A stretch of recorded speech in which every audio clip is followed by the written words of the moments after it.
Assalamualaikum warahmatullahi wabarakatuh.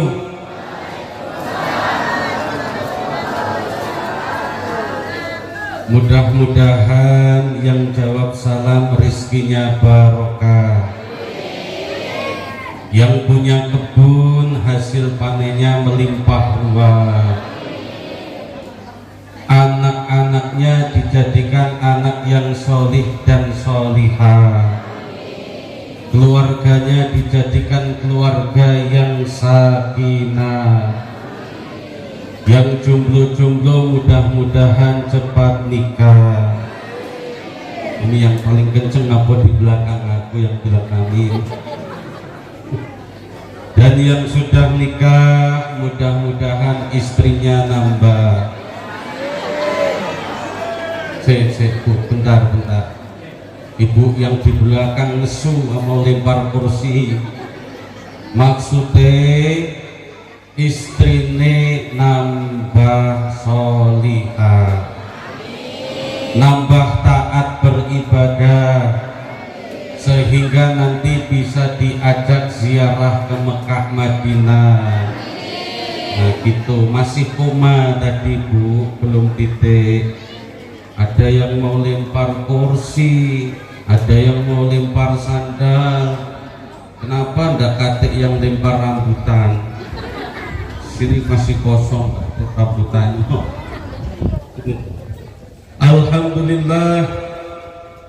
Alhamdulillahilladzi aina maqatal ghafilin wa nafa'a bi tadhkiratil mu'minin falam yastaghilu bid dunya wahdahu bal jama'u bainad dunya wa din وعرفوا ما لربه من الحق فقام قيام الصادقين أحمده حمد الحامدين أستعينه وأستغفره فهو النعم المولى ونعم المعين أشهد أن لا إله إلا الله وحده لا شريك له وأشهد أن سيدنا محمد النبي المصطفى الأمين اللهم صل وسلم على سيدنا محمد وعلى آله وأصحابه ومن تبع هداه بالإحسان إلى يوم الدين Rabbi israh li sadri wa yassir li amri wahlul 'uqdatam min lisani yafqahu qawli amma ba'du. Allah Ta'ala fi kitabihil karim wa huwa asdaqul qailin. A'udzu billahi minasy syaithanir rajim. Bismillahirrahmanirrahim. وبشر الذين آمنوا وعملوا الصالحات أن لهم جنات تجري من تحتها الأنهار كلما رزقوا منها من ثمرة رزقا قالوا هذا الذي رزقنا من قبل وأتوا به متشابها. وفي آية أخرى A'udzu billahi minasy syaithanir rajim.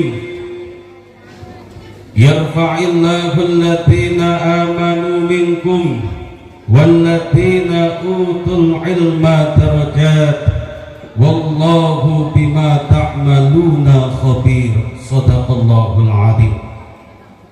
Wa qala Rasulullah sallallahu alaihi wasallam Man sahala tariqan yaltamisu fihi ilman sahalallahu lahu tariqan ilal jannah. Sa'adatal muhtaramin a'izzatal kiram, para alim, para ulama, para masyayikh, para kiai, para asatidz wal asatidzah yang sama-sama kita hormati, yang sama-sama kita ta'zimi, yang sama-sama kita harapkan barokah doa serta barokah ilmunya. Amin Allahumma amin Allahumma.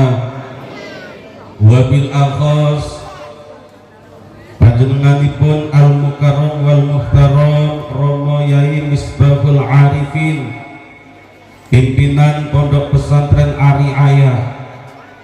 Kita sama-sama berdoa, mudah-mudahan beliau selalu Allah berikan kesehatan afiatan, keberkahan dalam ilmunya. Kemudian Pondok Pesantren Ari Ayah ini menjadi salah satu tonggak, menjadi salah satu paku akidah Ahlus Sunnah wal Jamaah An-Nahdiyah, khususnya di Kecamatan Lembak dan umumnya di Muara Enim. Amin Allahumma. Amin Allahumma. Wabil akhas Romo Yai Haris Supriyono, Ketua Majelis Taklim Al-Muttaqin, yang kita harapkan barokah doa soho barokah ilmunipun. Wabil akhas Romo Yai Wahyudi Sesepuh Majelis Taklim Al-Muttaqin, nyun sewu Romo Yai Wahyudi panjenenganipun kang pundi nggih Pak Yai? Oh dereng rawuh. Mudah-mudahan para kiai kita, guru-guru kita selalu Allah berikan perlindungannya sehingga bisa ngopeni sedoyo jamaah lan sedoyo masyarakatipun. Amin Allahumma amin ya rabbal alamin. Bu, Ibu tahu wit-witan? Wit-witan itu bahasa Jepang. Kalau bahasa Indonesianya itu pepohonan. Pohon itu ada akarnya atau tidak, Bu? Ada. Di mana akarnya? Di bawah. Kadang nggak kelihatan. Pohon itu kalau tidak ada akarnya pasti tumbang. Pohon kalau tidak ada akarnya pasti layu, mati, tidak akan berbuah. Itulah ibarat kita sebagai manusia. Ada pohon tidak ada akarnya mesti layu, mesti tidak berbuah, pasti akan tumbang. Begitu juga kita, kalau tidak ada akarnya, tidak mau menyatu dengan akar kita, pasti mati, pasti layu hati kita. Siapa? Akar kula lan panjenengan sedoyo nggih punika para alim, para ulama, para kiai. Bapak Ibu kerso ngalap barokah para kiai, insya Allah diberkahi hidupnya. Amin Allahumma amin ya rabbal alamin. Tapi ada orang tidak peduli dengan kiai, tidak peduli dengan guru ngaji, tidak peduli dengan para alim, para ulama, pasti hidupnya akan hampa, pasti hatinya akan hitam, pasti hatinya akan mati, seperti pohon yang tidak ada akarnya. Maka alhamdulillah pada pagi menjelang siang ini rawuhnya bapak-bapak, ibu-ibu di tempat yang mulia ini, salah satunya adalah karena tabarukan mengharap barokah dari para alim, para ulama. Kanjeng Nabi Muhammad sallallahu alaihi wasallam nate dawuh, ad-dunya daruman la darullah wa malun la man malalah. Nopo artine ad-dunya daruman la darullah? Dunia ini adalah desanya orang yang tidak punya desa, kampungnya orang yang tidak punya kampung, tempat tinggalnya orang yang tidak punya tempat tinggal. Kok ngoten? Nggih. Lah sejatine kula lan panjenengan sedaya niki bukan asli penduduk mriki, Pak Bu. Walaupun pesek-pesek kados niki ireng, cilik, panuan, kutilan, tapi aslinya sanes penduduk dunia, bukan asli penduduk sini. tapi aslinya kita penduduk alhamdulillah.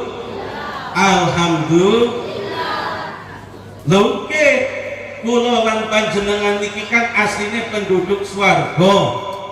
Nanging amargi mbah kula lan panjenengan namine Mbah Adam lan Mbah Hawa riyen dideportasi kalih Gusti Allah, maka sakniki kula lan panjenengan sakniki wonten ing donya melok mbah kita, melokin mbah buyut kita Mbah Adam kalih Mbah. Maka elek-elek kados niki nggih keturunan Nabi. Keturunan Nabi sinten, Bu? Nabi Adam kali Siti Hawa. Tapi ampun khawatir, enten kabar, ada kabar bahwasanya Allah Subhanahu wa Ta'ala akan mengembalikan lagi kita ke dalam surganya. Ibu-ibu sudah dengar kabarnya atau belum? Bu, sudah dengar kabar itu atau belum? Bapak-bapak sudah dengar kabar itu atau belum? Kabar itu disampaikan oleh Kanjeng Nabi. Kabar-kabare kula lan panjenengan niki asline penduduk swarga, mangkin ajeng diwangsulake malih wonten swarga. Amin Allahumma. Oke, setunggal dawuh Kanjeng Nabi ngendikaken kullu ummati yadkhulunal jannah. Nanti setiap umatku akan masuk ke dalam surga illa man aba, kejaba sing ndak galak, kecuali orang yang ndak mau. Loh, yang jadi pertanyaan memangnya ada apa orang yang ndak mau masuk surga? Makanya pertanyaan ini nggih dulu itu ya ditanyakan kepada Kanjeng Nabi, memangnya ada orang yang tidak mau masuk surga? Ada. Man ata'ani dakhalal jannah wa man asani faqad aba. Sing taat terhadap syariat sing Kanjeng Nabi dawuhaken, ajaraken, perintahaken, nikulah piantun-piantun sing ajeng diwangsulake wonten swargane Allah Subhanahu wa Ta'ala. Wa man asoni, tapi kalau orang itu tidak taat kalih peraturan Kanjeng Nabi, boten taat kalih syariat-syariat Islam, faqad aba, inilah orang yang tidak mau dimasukkan ke dalam surga. Ibu-ibu pengen masuk surga napa mboten? Pengen niat napa pengen banget? Pengen cepet napa pengen mboten? Kapan kinten-kinten, Bu? Ibu-ibu pengen masuk surga? Pengen. Ini kurang kompak, pengen napa mboten, Bu? Pengen cepet napa pengen lama? Pengen lama. Tadi pengen cepet, barang dibaleni pengen lama, ribet buku. Ya sing jenenge kados niku kan nggih Bu. Kapuran iki kula jane mboten ngapak-ngapak banget. Wong satunggal daerah kali Pak Yai Misbah kali Pak Yai Haris niki setunggal daerah Wonosobo. Jane kula mboten ngapak-ngapak banget. Tapi bojo kula niku kaking Banjarnegara ngapak banget. Makanya teng griya di rumah itu bahasanya ngagem bahasa ngapa? Bukannya kulo kalah, Bu, boten kalah, tapi kulo manut kaidah ma akromanisa ila karim wa manaha ahuna ila lahim. Dawuh Kanjeng Nabi, nek pengen dadi wong lanang sing mulia kudu bisa memuliakan wong wadon. Lah makane kulo ngalah bahasa Wonosobo ning madan ilang, lha siki ketularan bahasa ngapake Banjarnegara. Maunya tah etok-etok, Bu, tapi keturusan malah kayak balik maning bahasa Wonosobo.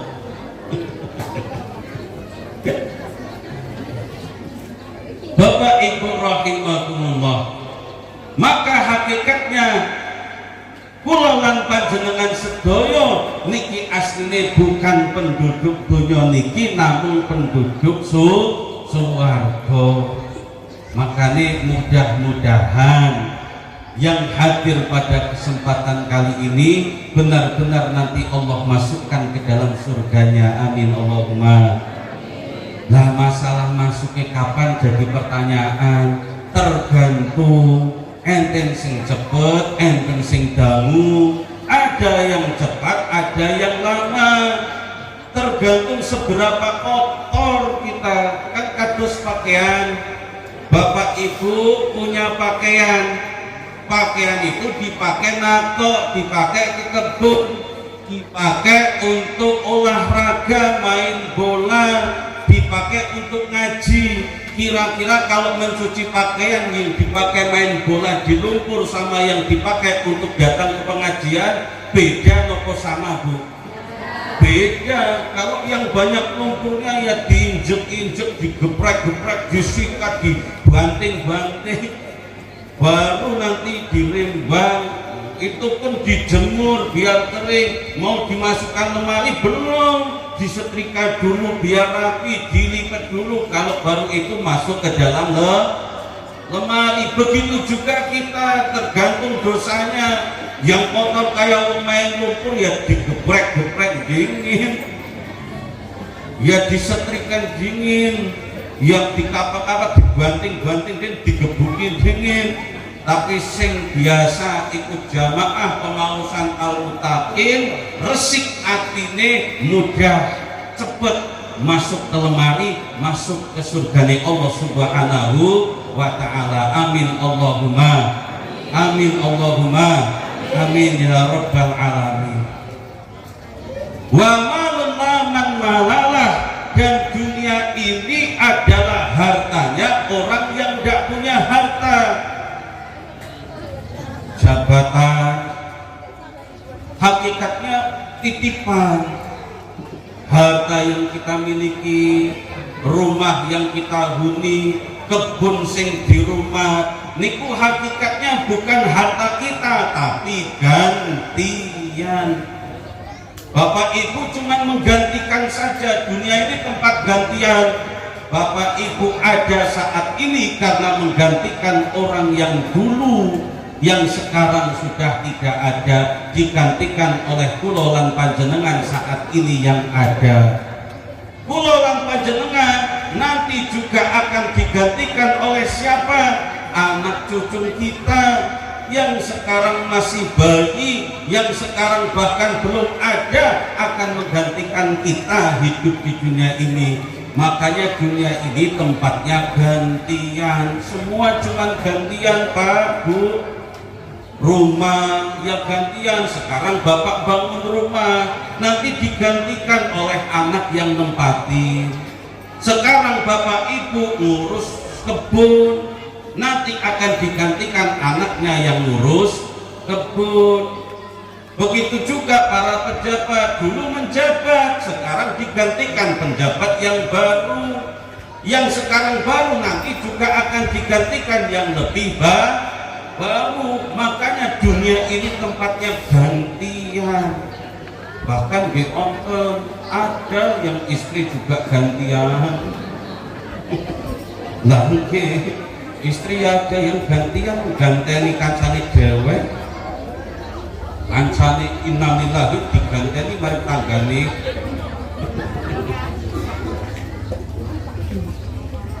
Makanya Pak, istri cantik itu kadang bikin sakit hati. Bapak-bapak punya istri cantik Pak, keluar sebentar sudah khawatir, gak tenang, sakit hati. Nak kemana mah? Karena cantik. Coba kalau jelek, basi lah, nak kemana baik. Demit juga gak galak. Maka cantik itu cuma tahan 10 tahun, 15 tahun. Ganteng itu tahan cuma 10 tahun, 20 tahun. Tapi kalau jelek itu awet Bu. Dari awal sampai akhir awet tuh jeleknya. Dan gak sakit hati. Ibu-ibu juga gitu. Suaminya garwane ganteng, putih, tinggi, besar, punukan. ini wong apa sapi naku-naku. Keluar dikit pamit, "Mah, aku nak keluar dulu." "Mana ngopi?" "Ngopi di mana?" "Mesti di Yukujin." Khawatir. Kenapa? Karena ganteng, tinggi, besar, putih. Coba kalau kecil, meleketit, wireng, ngentutan pisan, keluar jam 12 malam pun tidak ditanya. Coba. Bapak Ibu rahimakumullah, maka hakikatnya kita hidup di dunia ini adalah menggantikan orang tua kita, sesepuh-sesepuh kita yang dulu. Besok kita juga akan digantikan. Maka sebelum digantikan, Gusti Allah paring fasilitas nopo, paring fasilitas mripat. Allah kasih fasilitas pandangan mata agar bisa milih mana yang baik, mana yang buruk. Allah kasih fasilitas lisan biar bisa memberi nasihat mana yang baik, mana yang buruk. Allah kasih fasilitas telinga agar bisa mendengar nasihat mana baik, mana buruk. Allah kasih fasilitas hati dan pikiran agar bisa memilih mana yang baik, mana yang buruk. Sebelum kita digantikan oleh orang yang saat ini bersiap untuk menggantikan, Allah sudah kasih kita fasilitas untuk mempersiapkan diri sebelum kita digantikan oleh anak cucu kita. Bapak Ibu rahimakumullah, maka beruntung bejone piantun bejo, gadah lare, gadah putra, gadah putri, punya anak laki-laki maupun perempuan, kok dititipkan kepada para kiai di pondok pesantren, Bu. Itu benar-benar beruntung, estu beruntung, benar-benar beruntung. Lo ngoten, bukan tanpa alasan. Nakalnya santri sama solehah, solehnya anak di luar pondok itu beda jauh. Beda, Pak. Santri itu bangun jam 6, sholat subuhnya terlambat, itu dianggap sudah nakal. Padahal ya tetap sholat subuh, cuman ketinggalan yang baik, tapi harus dianggap nakal. Terlambat ngaji, ketinggalan ngajine, absen ngajinya sekali saja sudah dianggap nakal. Itu kalau santri, Bu. Padahal ya setiap hari ngaji 4 kitab, 5 kitab setiap harinya, tapi 1 kali enggak ngaji dianggap nakal. Itu kalau di pesantren. Tapi kalau di luar, anak sholat 5 waktu cuma dapat 1 maghrib jadi muadzin, sudah dianggap anak yang sholih. Betul apa betul? Lihat anak di luar cuma sholat maghrib, asal gak sholat lagi main layangan, jam 12 lagi main PS, subuh belum bangun, isya wis turu, sholatnya mung maghrib tok dadi muadzin, sudah dianggap anak yang soleh. Betul apa betul? Nah itu beda kelasnya, Bu. Maka beruntung Bapak Ibu ketika punya putra dan putri kok dititipkan di pondok pesantren, dipasrahkan kepada para kiai. Nakalnya saja sudah paling soleh di luar pesantren. Nggak ngaji sekali dianggap nakal, tapi kalau keluar dari pesantren luar biasa, sudah paling mahir dalam masalah agama, sudah paling tahu dalam urusan agama, bisa diandalkan. Itu. Maka alhamdulillah napa mboten niki, alhamdulillah napa mboten, punya anak di pondokkan, punya anak dititipkan di pondok pesantren, alhamdulillah. Apa naudzubillah, alhamdulillah. Bapak Ibu, yang namanya anak itu kan dibagi menjadi 4. Yang pertama disebutkan Waladuka baituka, anak ini diibaratkan rumah bagi kedua orang tuanya. Rumah itu tempat istirahat, rumah itu tempat yang nyaman kalau lagi capek, keinget ingin tidur. Begitu juga anak, bapak ibu kegiatan sehari ramane nakok kang isuk nganti isuk maning, begawe dari pagi sampai pagi lagi, berangkat begawe sebelum matahari terbit, pulang setelah matahari terbenam. Enggak ketemu matahari tiap hari. Kalau enggak ketemu matahari ya ke City Mall, ada matahari di situ. Oh, lain Bu ya. Nah, ibu mah diajak ke matahari yang itu seneng banget. Memang kendak nian.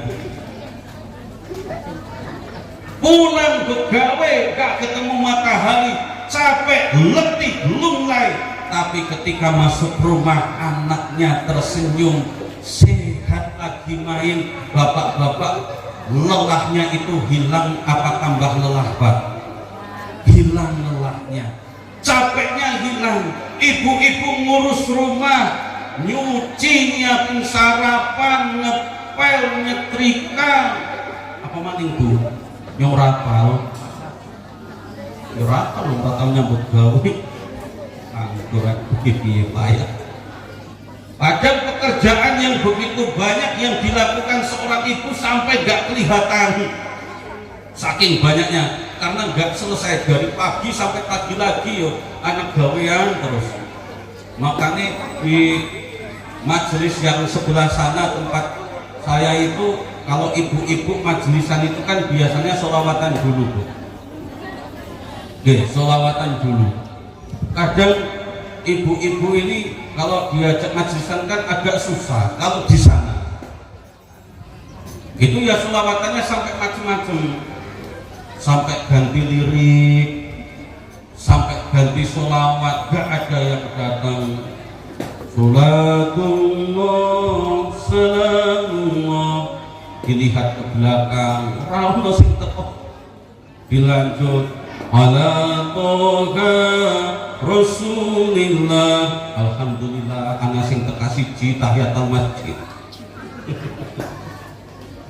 Terus mati setengah jam orang sing teka, akhirnya diganti liriknya, diganti nadani sholatullah salamullah ala toha rasulillah, sholatullah salamullah ala yasin habibillah. Tetep rumahnya sing teka gedung sing selawatan, ganti baik liriknya. Oh ibu yang soleha, hari ini jadwal pengajian, suami sudah pulang Jumatan, ayo datang pengajian. Dasar ibu-ibu pinter sekang rumah jawab Bi. Oh ibu yang soleha, hari ini jadwal pengajian, lajulah kamu duluan, aku masih banyak gawe. Ibu pinter gawean terus, makanya ibu-ibu orang rampung gawean terus, diajak ngaji ya gawean, diajak ngaji gawean. Anak gawean ini sebaiklah besok aja aku datang ke pengajian, sekarang absen dulu, nitip dulu. Tapi insya Allah ibu-ibu yang hadir pada kesempatan kali ini tidak ada bedanya. Ndak nian, mudah untuk datang ke pengajian. Buktinya sekarang ibu-ibu penuh sampai ke dataran asrama, Masya Allah. Maka beruntung ketika punya anak, pulang anak dianggap sebagai rumah bagi kedua orang tuanya, tempat menghilangkan rasa letih dan lelah setelah beraktivitas seharian. Orang tua ketika habis capeknya, luar biasa letihnya habis begawe, tapi melihat anak yang sehat lagi bermain, hilang capeknya, hilang letihnya. Itu golongan yang pertama.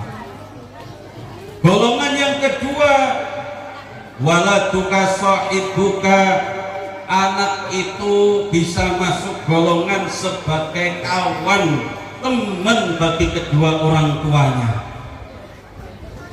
Oke, mungkin kalau kecil, masih kecil belum, tapi nanti ketika sudah beranjak dewasa, bapak ibu pengen cerita tentang suatu masalah, ngajak cerita ke anak, diajak cerita, diajak curhat. Ibu-ibu sering curhat ke anak, sering ngobrol ke anak, nopo mboten? Sering, alhamdulillah. Bapak-bapak sering ngobrol ke anak atau tidak? Nah, agak lain bapak-bapak. Bapak-bapak memang tidak sering ngobrol, Bu. Bapak-bapak ini nalurinya ada mingkem pas seneng mentika-mentika, tapi sayangnya terkadang melebihi seorang ibu. Perhatiannya kadang-kadang melebihi seorang ibu, walaupun tidak langsung ditunjukkan. Betul apa betul, Pak? Tak bela titik, Pak. Maka golongan anak yang kedua adalah anak bisa masuk ke dalam sahabat bagi kedua orang tuanya. Anak diajak curhat, orang tuanya lagi punya masalah, alhamdulillah ada anak yang sudah bisa diajak cerita, ngasih solusi. Pak, mending kayak kiye boy aja kayak kae, biasanya kayak kue. Ya kayak kue nyaut baik. Sinten namine niku le sinten nggih niku kula mboten mireng.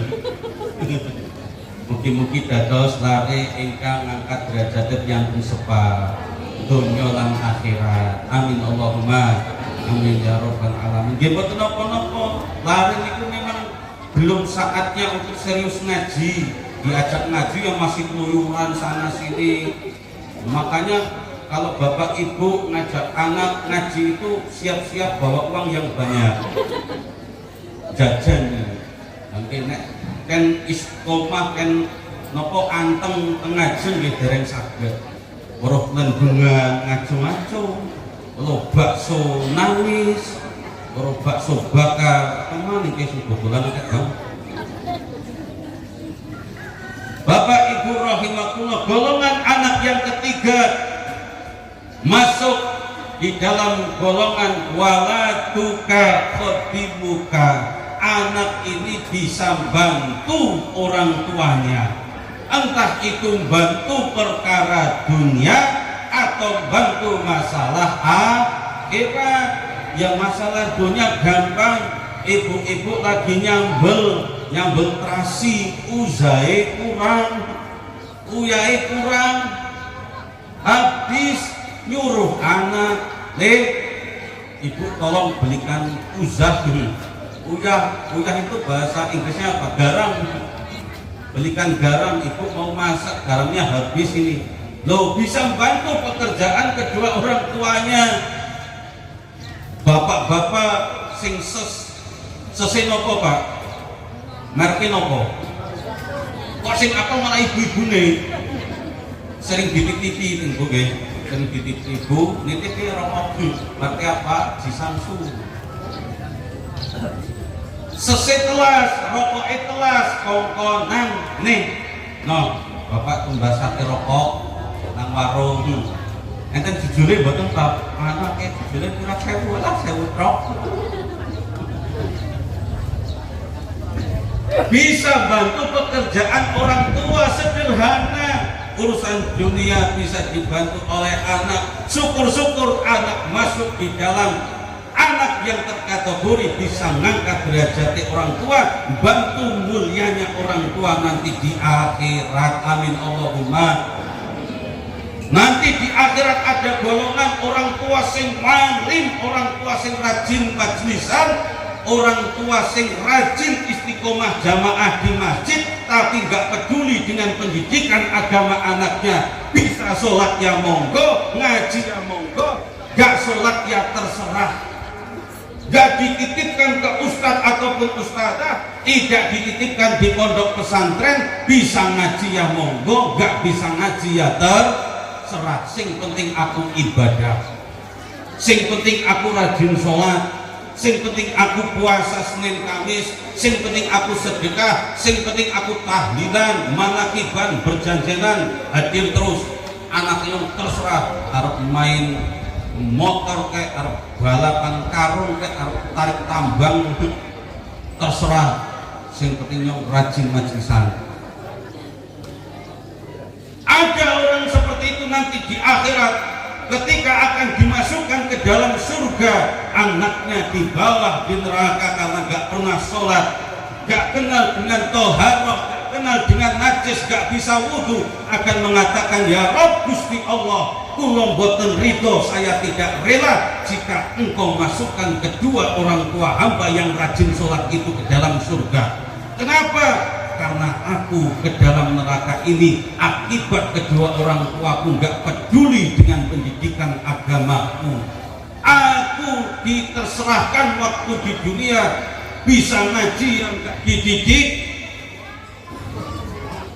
mau ngaji yang terserah, tidak bisa ngaji yang terserah, tidak dititipkan ke ustadz ustadzah untuk ngaji, tidak dititipkan kepada kiai di pondok pesantren. Makanya aku gak bisa sholat, makanya aku gak kenal dengan engkau ya Rob, aku tidak kenal dengan syariat nabimu ya Rob, aku masuk ke dalam kobaran api neraka. Itu akibat bapak ibuku, bapak ibune sing ahli ibadah, bapak ibune sing ahli tahajud, bapak ibune sing istiqomah puasa Senin Kamis, bacaan Al-Qur'ani juga bagus, tapi anaknya tidak dipedulikan masalah agama, ikut ke dalam neraka karena diseret oleh anaknya. Na'udzubillahi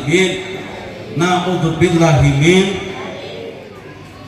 Tapi kebalikannya nanti di akhirat juga ada orang tua sing ya sholat kadang-kadang jamaah ya kadang-kadang murah, tadarus Al-Quran ya brodal-bradu, kadang sing panjang dipendek, sing seharusnya dibaca pendek dipanjangkan, tapi peduli dengan pendidikan anak-anaknya. Aku kira iso ngaji, aku memang buta huruf Al-Quran, aku kudu wong soleh, aku gak istiqomah ibadah, tapi jangan sampai anakku seperti aku yang gak bisa ngaji. Makanya aku titipkan di pondok pesantren kepada para kiai. Aku titipkan anak agar bisa ngaji, kenal dengan sholat, kenal dengan agama, kenal dengan Tuhannya, agar dia bisa meneruskan sujud para kekasih-kekasihnya Allah. Wong tuane sing seharusnya ajeng dilebetake wonten neraka karena ora taat ibadah, ora nemen-nemen banget ibadahe, tapi punya anak di pondok pesantren hafal Al-Quran, sering mendoakan orang tuanya, ibadah terus gak pernah berhenti. Nanti di akhirat ketika orang tuanya akan dimasukkan ke dalam kobaran api neraka, anaknya di surga akan mengatakan, ya Rabb, wahai Tuhanku, aku ndak ridho ketika engkau masukkan ke dalam kobaran api neraka kedua orang tua hamba. Kenapa? Karena aku bisa ngaji, aku kenal dengan engkau, aku biasa puasa Senin Kamis, aku bisa hafal Al-Quran, karena orang tua hamba peduli dengan pendidikanku, peduli dengan agamaku, makanya aku dititipkan di pondok pesantren. Seneng apa mboten Bu? Seneng apa tidak punya anak di pondok pesantren?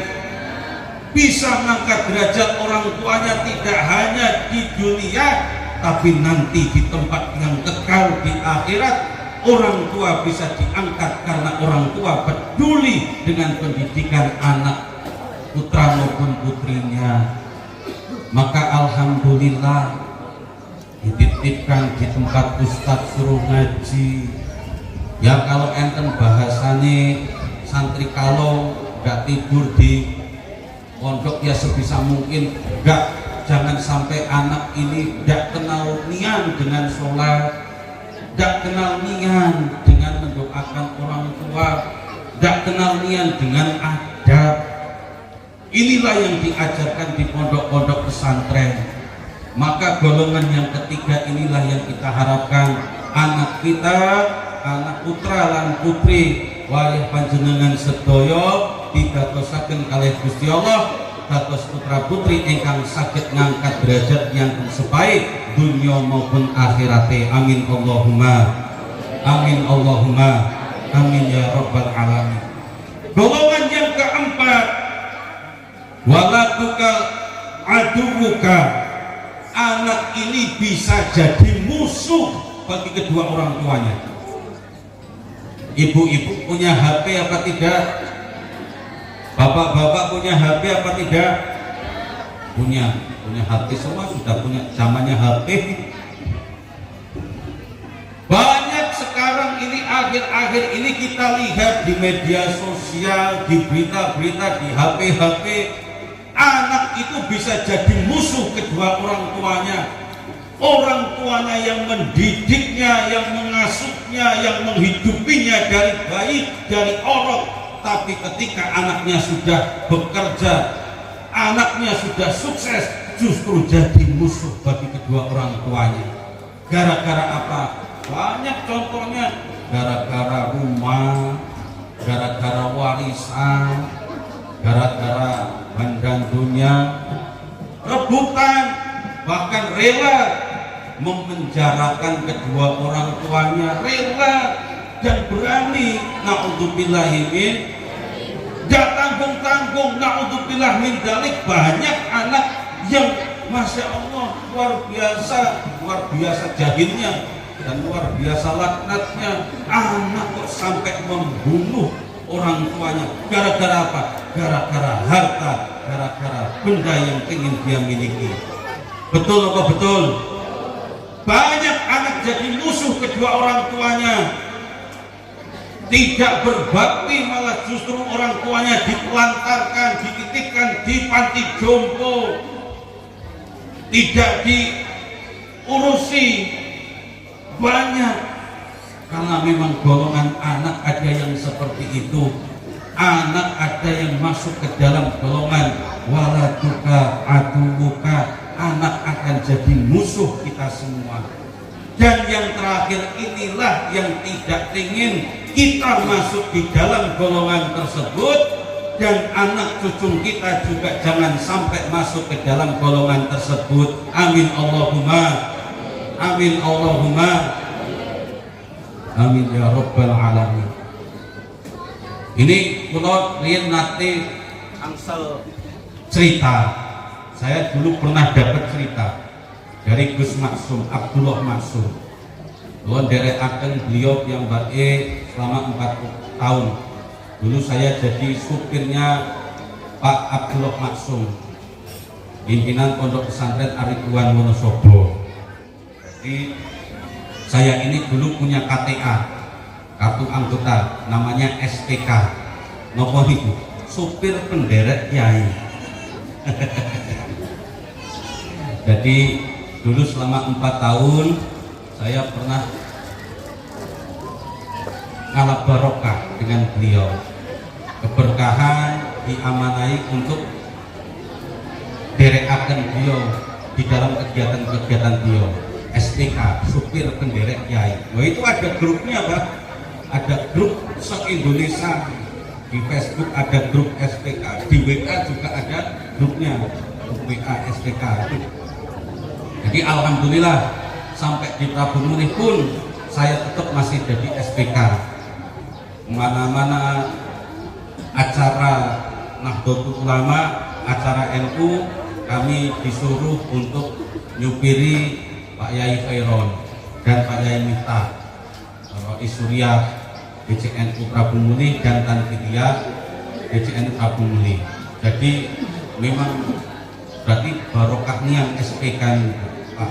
Ini sampai Sumatera pun masih ketemu lagi nyupir kiai. Wah, ini keberkahan dari kiai. Nanti kalau asal cerita dari Gus Maksum, Abdullah Maksum. Cerita beliau ke santri-santrinya itu, ada orang tua yang punya 3 anak laki-laki.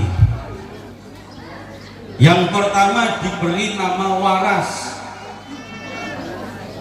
yang anak kedua diberi nama Slamet. Sorry ki wonten sing namine Pak Slamet.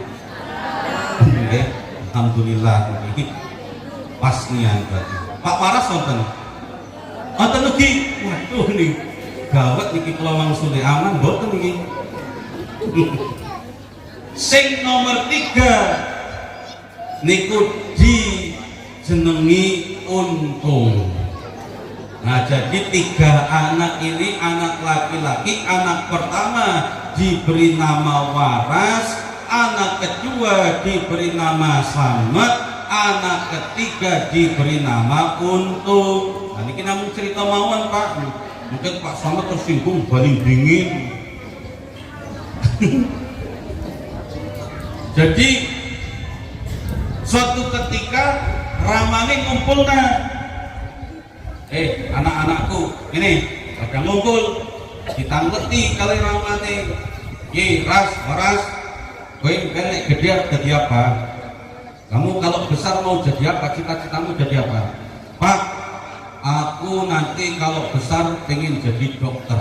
Wes, bagus, hebat. Tak biayai kuliahmu jadi dokter. Pokoknya cita-citamu Bapak siap mengikhtiarkan, sawah siap Bapak jual agar kamu jadi dokter. Bagus cita-citamu. Kamu Slamet, Pak Slamet, mana Pak Slamet? Kamu pengen jadi apa Mat? Kula pengen jadi insinyur Pak. Terus enten Iqfa nih, insinyur Agung Iqfa. Saya pengen jadi insinyur Pak. Wih, ini juga mantep ini Slamet. Anakku cita-citanya hebat semua. Yang pertama Waras pengen jadi dokter, yang kedua Slamet pengen jadi insinyur. Wah, pokoknya kamu juga biayain Mat. Kebun balang yang sebelah sana 10 hektar siap Bapak jual biar kamu jadi insinyur. Wah, seneng Bapak cita-cita anak pertama jadi dokter, anak kedua jadi insinyur. Panggil yang anak ketiga, Untung. Ini Tung, biar jadi apa tuh membantu? Kamu mau jadi apa tuh? Pak, Kulo punya cita-cita pengen jadi kiai. Apa? Kiai? Harap mangan apa jadi kiai tuh? Renek Pak. Bapak sing ora ngerti agama, ramane sing ora ngerti agama, begitu dengar anak yang ketiga pengen jadi kiai, malah diremehkan. Jadi kiai wis lah usaha derek baik, paling jadi kiai. Nah ini suatu ketika anak yang pertama benar-benar jadi dokter, anak yang kedua benar-benar jadi insinyur, anak yang ketiga jadi kiai. Tapi isi kiai kampung ya, mimpin tahlilan, mimpin selamatan, mimpin manakiban berjanjenan. Nah, karena ramane wis sepuh, orang tuanya sudah sepuh, pengen anaknya ngumpul, ditelepon satu-satu suruh ngumpul. Si Waras ditelepon si bapak wis sepuh, wis lara-lara bae saben dina ngumpul iki balina, ora usah diterusake doktere, pensiun bae, ngumpul bae bapak wis kangen. Apa jawaban si Waras? Pak, tanggung Pak, iki karire sing tak cita-cita biyen. Pengen jadi dokter, inilah cita-cita aku dari dulu Pak. Masa aku tiba-tiba tengah jalan suruh berhenti?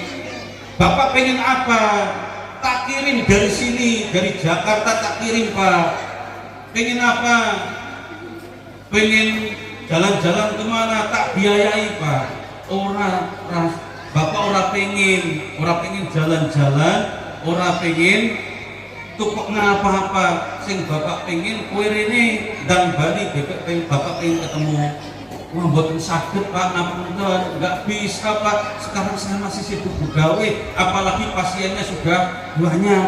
Ada yang pasien berobat ke sini sembuh dan banyak juga yang mati Pak habis ini. Lah namanya berobat kan gitu ya, ada yang sembuh ada yang mati, namanya wasilah. Sing menyembuhkan kan sanes dokter. Telepon anak kedua, Mat, di mana Mat? Wah, kalau bangun proyek ini Pak, di mana? Di Kalimantan. Bali Mat, bapak kangen. Mboten sakit Pak, niki proyek nasional, ini proyek besar. Kalau saya ini kena penalti, saya harus membayar sekian miliar. Gak apa-apa Mat, nanti penaltinya tanggungan bapak saya jual, masih punya banyak sawah, biar bapak yang tanggung penalti kamu, tidak masalah, yang penting kamu balik. Bapak kangen. Wah, boten sakit Pak, gak bisa, saya masih sibuk di proyek. Nah, tinggallah anak terakhir sinten? Anak terakhir sinten Bu? Untung karena bukan siapa-siapa yang dianggap anak biasa, memang tidak kemana-kemana, yang tidak di Jakarta, yang tidak di Kalimantan, ya tangga kuno lah, bapaknya sebelah kini, untung sebelah kini, jejeran bersih. Akhirnya bapak curhat, dong kakak musim pertama, ya Allah sibuk banget tahun-tahun pisan, balik ora tahu.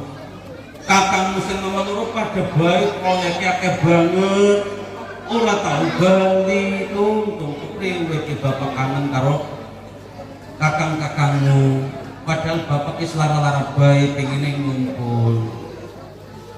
Ya akhirnya singkat cerita, bapaknya seda Bu, bapaknya meninggal dunia. Sing dadi dokter pulang bingung harus apa, bapak meninggal. Pulang ya cuman main HP, update status, minta doa, kirim bapakku meninggal, dikirim di Facebook, bapakku meninggal, dikirim di grup WA, mohon doanya. Sing insinyur juga gitu bingung, ini harus ngapain, gak bisa mimpin yasin, gak bisa mimpin tahlilan. Masa bapaknya meninggal ke kuburan ziarah arep gawa bulldozer? Masa ziarah kubur sing dadi dokter gawa infus ning kuburan? Ora kanggo. Sepinter-pintere dokter, sepinter-pintere insinyur, jabatan insinyur, jabatan dokter tidak bisa menyelamatkan kedua orang tuanya yang ada di alam barzah, yang ada di alam kubur.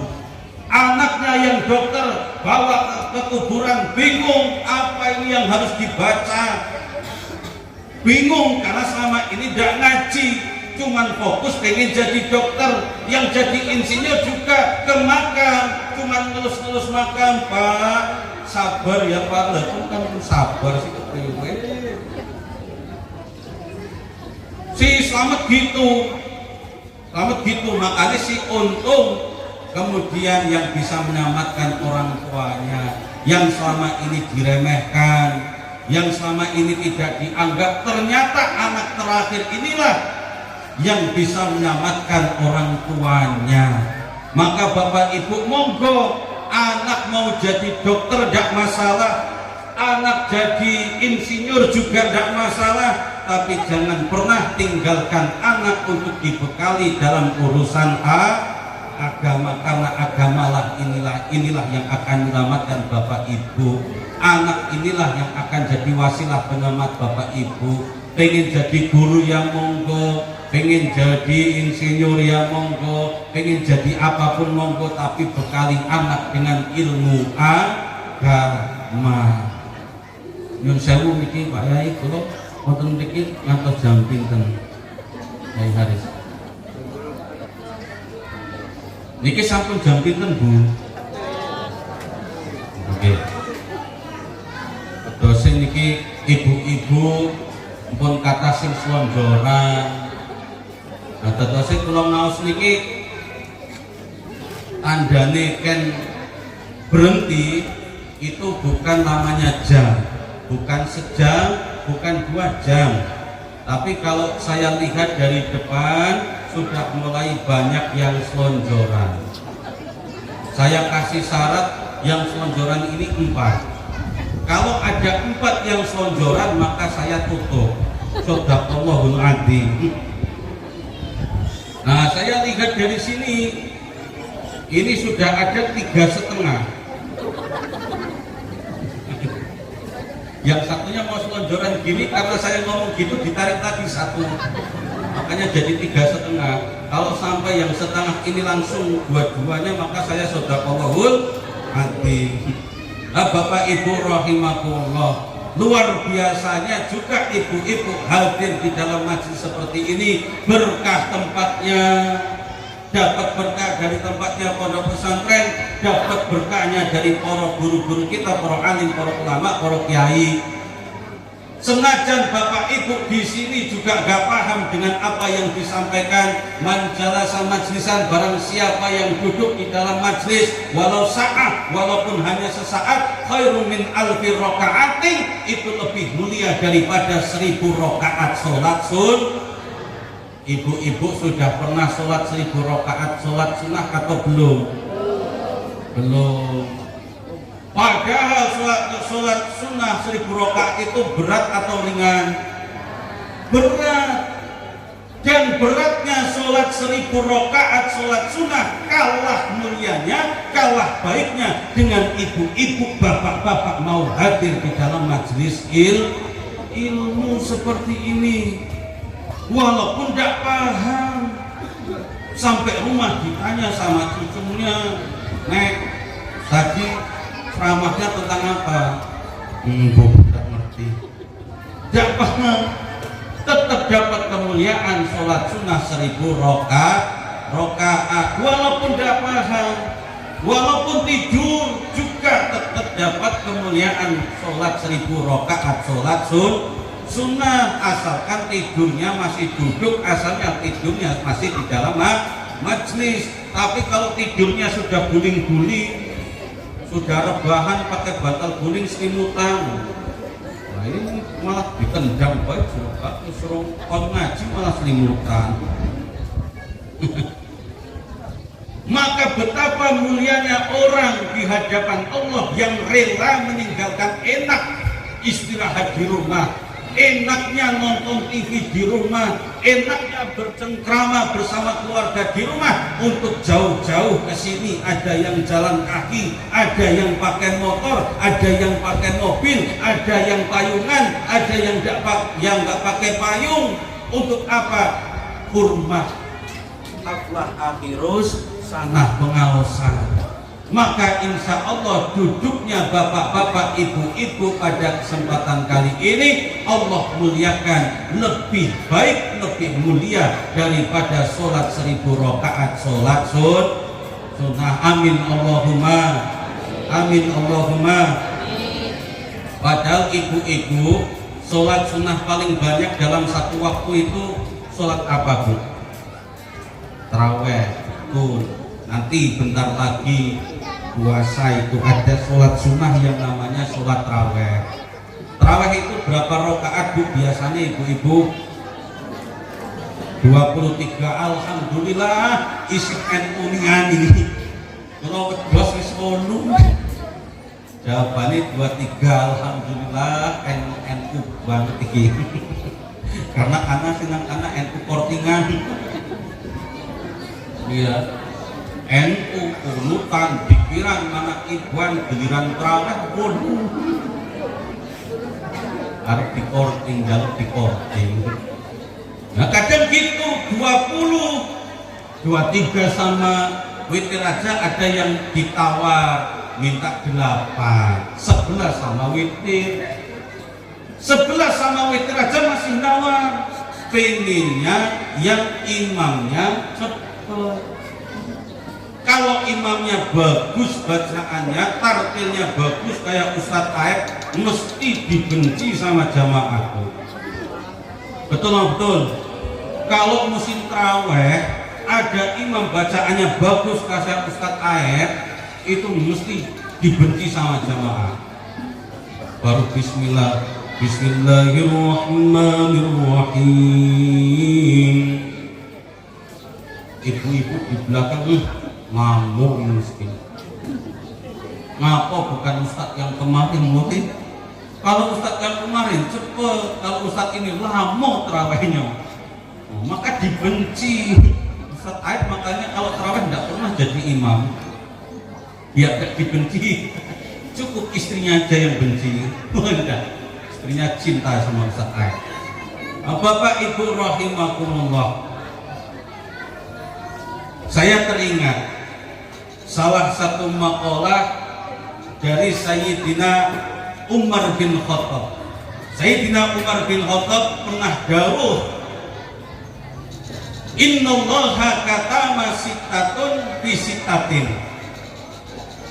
Sesungguhnya Allah itu merahasiakan 6 perkara di dalam 6 perkara. Yang pertama, kata Sayyidina Umar, katama ridha fit ta'ah, yaitu Allah merahasiakan ridhonya di dalam ketaatan. Ada ibadah yang disebut dengan ibadah yang besar, ada ibadah yang disebut dengan ibadah-ibadah yang kecil. Ibadah besar itu ya kayak sholat, puasa Ramadan, baca Al-Quran, sedekah. Masalul ladina yunfikuna amwalahum fisabilillahi kamasali abatin ambatat sab'a sanabila fi kulli sumbulatin mi'atu habba wallahu yudha'ifu liman yasha wallahu wasi'un alim. Besar pahala sedekah, besar pahala baca Al-Quran, besar pahala sholat, besar pahala puasa Ramadan. Ada juga pahala yang kecil, ibadah-ibadah yang kecil. Kayak bapak ibu nanti kundur saking pengausan, pulang dari pengajian, ada kerikil di tengah jalan disingkirkan, ada duri di tengah jalan disingkirkan, ada paku di tengah jalan disingkirkan. Ini malah tidak disingkirkan, ada paku malah tendang ke tengah. Ini gimana konsepnya?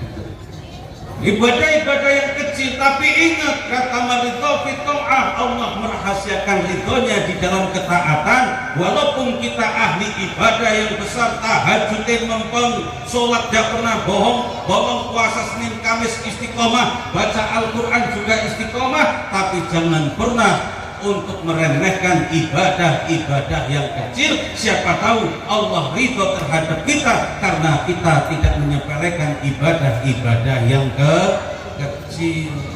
Makanya dulu ada kisah, ada hikayat, pas Sayyidina Umar ini sampun sedo, sudah wafat, putra beliau ini diizinkan oleh Allah bertemu dengan ayahandanya di dalam mimpi. Kemudian putra Sayyidina Umar bertanya kepada ayahandanya, ya abi ma fa'alallahu bika, wahai ayahandaku, apa yang telah Allah perbuat terhadapmu setelah engkau meninggal? Apa yang telah Allah berikan terhadapmu setelah engkau meninggal? Apa jawaban Sayyidina Umar bin Khattab? Dengan tawadu Sayyidina Umar bin Khattab menjawab, biridhohu le, aku diridani kalih Gusti Allah, aku diridhoi kalih Gusti Allah. Sebab apa ya abi? Sebab apa wahai ayahandaku engkau mendapatkan ridha dari Allah? Apakah karena sholatmu? Apakah karena tahajudmu? Apakah karena puasamu? Dengan tawadhu lagi Sayyidina Umar bin Khattab mengatakan, bukan dengan itu. Aku mendapatkan ridho dari Gusti Allah karena suatu ketika aku pernah jalan-jalan di kikakil Madinah, di pinggiran kota Madinah. Kemudian saya melihat di situ ada anak yang sedang bermain dengan burung uskur. Burung uskur itu burung emprit. Ini bahasa wong Wanasaba burung emprit. Kalau bahasa sini burung apa Pak? Burung apa? Oh, burung gereja. Kenapa disebut burung gereja? Oh, mainnya di gereja, apa enggak di masjid aja? Biar jadi burung yang soleh. Ada yang menyebut gereja, burung pipit, burung emprit. Suatu ketika aku jalan-jalan di sekeliling kota Madinah, ada anak kecil yang sedang bermain dengan burung emprit, burung usfur. Diikat kakinya pakai benang yang panjang, diterbangkan. Setelah terbang, ditarik lagi ke bawah, terbangkan lagi, ditarik lagi ke bawah, terbangkan lagi, tarik lagi. Aku melihat anak itu teringat dengan sabda baginda Rasul, barang siapa mengasihi yang di dunia, maka yang di langit akan mengasihi kamu. Maka aku dekati anak itu, lagi ngapain? Lagi main burung usfur, wahai Amirul Mukminin. Boleh apa enggak aku pinjam? Enggak boleh. Kalau aku beli boleh apa enggak? Berapa? Nah, satu daro. Piro iki satu daro? Ya pinten nggih. Kalau di rupiah pinten Mbak Yai? Mungkin ya 10.000 lah. 10.000, wih murah nih enggak boleh. 220 enggak boleh. Ya sudah 1 dirham. Wah, 1 dirham ini agak mahal Pak. 2 gram emas. Kalau 1 gram emas berapa sekarang? Pinten Pak 1 gram emas? Berapa Pak? Pinten? 800.000. Masya Allah Pak Yai harus niki mesti sering belanja emas untuk punya ini, karena hafal dengan emas. Yang nggak tahu ini nggak pernah beli emas istrinya ini. Dalam? Oh, oke. Aku mau yang zakat gitu. 800.000 berarti 1 dirham 2 kali lipatnya 1.600.000. Burung emprit ditawar sama Sayyidina Umar 1.600.000 Bu. Padahal burung emprit itu 1.600.000. Anak itu bilang gimana? Allah enggak mau. Ya sudah 2 dirham 2 kali lipatnya berarti 3.200.000. Kira-kira kalau bapak-bapak ibu-ibu punya burung emprit, ada orang datang, Pak, burung apa itu? Burung emprit. Daripada bapak kurung di situ, lemaklah aku beli 3.200.000. Ginjo apa tidak? Ginjo, jangankan segitu 100.000 aja masih banyak yang lain tuh. Ijonian mata kita kalau sama itu, ini burung emprit tidak laku. Baru boleh. Tapi setelah Sayyidina Umar membeli burung pipit ini, burung usfur, kemudian Sayyidina Umar melepas tali yang ada di kakinya, dilepaskan burung pipit tersebut.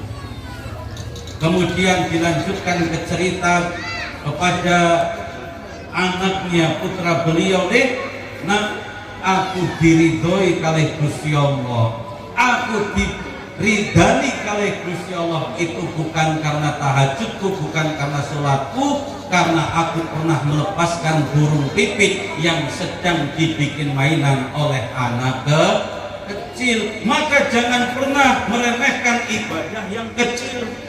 Jangan pernah meremehkan ibadah-ibadah yang kecil, walaupun kita ahli ibadah-ibadah yang besar.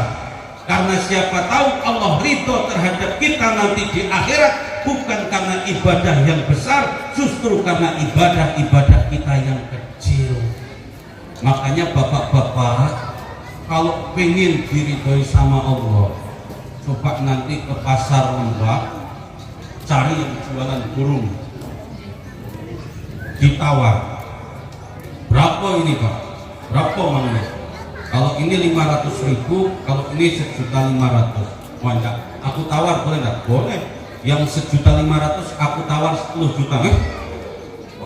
Tambah mahal nawar ini, agak aneh bapak ini. Setelah dibeli Pak, kemudian dilepas. Ini caranya Sayyidina Umar. Kira-kira bisa niru apa tidak Pak? Minta uang ke uang rumah, minta uang ke istri mah, minta uang 500.000 buat apa? Buat melepasin burung di pasar itu. Wah, ini suami aku ini lah agak-agak tak renang ini. Dari kapan sejak ikut pengajian, waduh payah. Maka bapak-bapak Ibu, itulah rahasia yang Allah rahasiakan. Yang pertama, Allah merahasiakan ridhonya di dalam ketaatan. Yang kedua, katamal ghadaba fil ma'asi, Allah merahasiakan murkanya di dalam maksiat. Ada dosa-dosa besar, ada dosa kecil. Dosa besar itu ya uqul walidain, durhaka kepada orang tua, menyekutukan Allah, maksiat terang-terangan, enten piantun maksiat kok terang-terangan, ora isin karo tanggali maksiat, ora isin karo tanggali ora puasa Ramadan, maka itu termasuk dosa besar karena maksiat terang-terangan. Ada orang seperti itu, dosa besar. Walaupun kita tidak pernah melakukan dosa besar, tapi jangan pernah meremehkan dosa-dosa yang kecil, karena Allah merahasiakan murkanya di dalam maksiat. Kita memang tidak pernah melakukan dosa besar, tidak pernah menyekutukan Allah, tidak pernah kemudian durhaka kepada orang tua, tapi meremehkan dosa yang kecil. Contoh, ibu-ibu di dapur mau masak, ada semut, marah, ada semut di sayur, ada semut di meja, akhirnya disiram pakai air panas. Dosa, walaupun dosa kecil, diremehkan, siapa tahu itu menjadi murkanya Allah. Yang ketiga, katamal auliya fil ibad, Allah merahasiakan wali-walinya, kekasih-kekasihnya di antara hamba-hambanya. Maka setiap ada perkumpulan wonten pengawasan kados niki, mesti ada kekasihnya Allah. Setiap ada 40 orang ngumpul ngaji, mesti ada satu walinya Allah, mesti ada kekasihnya Allah. Tapi Allah rahasiakan yang manunian, yang jadi kekasihnya Allah. Belum tentu yang ceramah, belum tentu juga poroyai, bisa jadi ibu yang di belakang pojokan yang dari tadi lah ngantuk-ngantuk ini sampai nak jatuh ke belakang, itu bisa jadi walinya Allah. Maka lanjutin aja tuh yang di belakang, tidur aja, siapa tahu bangun-bangun jadi walinya Allah. Karena Allah merahasiakan walinya di antara hambanya. Bapak Ibu rahimahullah, kalau lanjutaken sekedar, tapi karena niki berhubung sampun siang, kalau lanjutaken wonten hadis Rasulullah ingkang nyebataken ma jalasa qaumun majlisan lam yadhkurullaha fihi wa lam yusallu ala nabiyihim bahwa makbul. Barang siapa kumpul di dalam suatu majlis kok boten enten dikire, boten enten sholawate, maka pulang panjenengan sedaya dados piantun-piantun ingkang rugi. Pengen jadi orang rugi atau untung, Bu? Masih hidup? Alhamdulillah. Pengen jadi orang beruntung atau hidup? Pengen jadi orang beruntung atau orang rugi? Beruntung. Makanya kalau pengen jadi orang beruntung, tadi malam sudah gebiar sholawatan, putra putri panjenengan sudah sholawatan, sakniki gantian wali santrine sing sholawatan sami purun diajak sholawatan apa mboten? Sallu ala Nabi Muhammad, Allahumma sholli alaihi. Salatullah salatullah ala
hadroh, mugi-mugi sehat terus, angsal ilmu ingkang manfaat lan barokah saking para yai, berbakti kalian piyantun sepah, benjang saged ngangkat derajat dunya akhirat piyantun sepah, amin Allahumma amin ya rabbal alamin. Dan yang terakhir, mudah-mudahan jadi penerus generasi akidah ahlus sunnah wal jamaah an-nahdiyah, amin Allahumma amin ya rabbal alamin. Bapak ibu para rawuh ingkang minulya, kirang langkunge mekaten ingkang saged kula aturaken, mohon maaf bila banyak kesalahan seperti yang termaktub di dalam Al-Quran, al-khairu kulluhu fi yadayk wa syarru laisa ilaik. Setiap kebaikan itu datangnya dari Gusti Allah. Menungso kula lan panjenengan boten gadah kebaikan dan tidak bisa menciptakan kebaikan sekecil apapun. Makanya kalau ada kebaikan, pasti kebaikan itu dari Allah.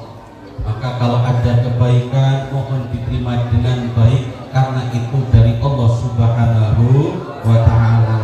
Kalau ada khilafnya, ada kelirunya, tutur kata saya yang khilaf, yang salah, yang kasar, mohon maaf. Bahasa saya kasar karena makhluk kasar. Berbeda dengan bapak-bapak, ibu-ibu bahasanya halus karena bapak ibu makhluk. Ini jawab ibu anak kasih kocok kedunyong. Maksudnya halus tutur katanya dan tindak lampah itu. Mengatakan ingkang saged kawula aturaken, wallahu a'lam bishawab, wallahu muwaffiq ila aqwamit thoriq. Wassalamu alaikum warahmatullahi wabarakatuh.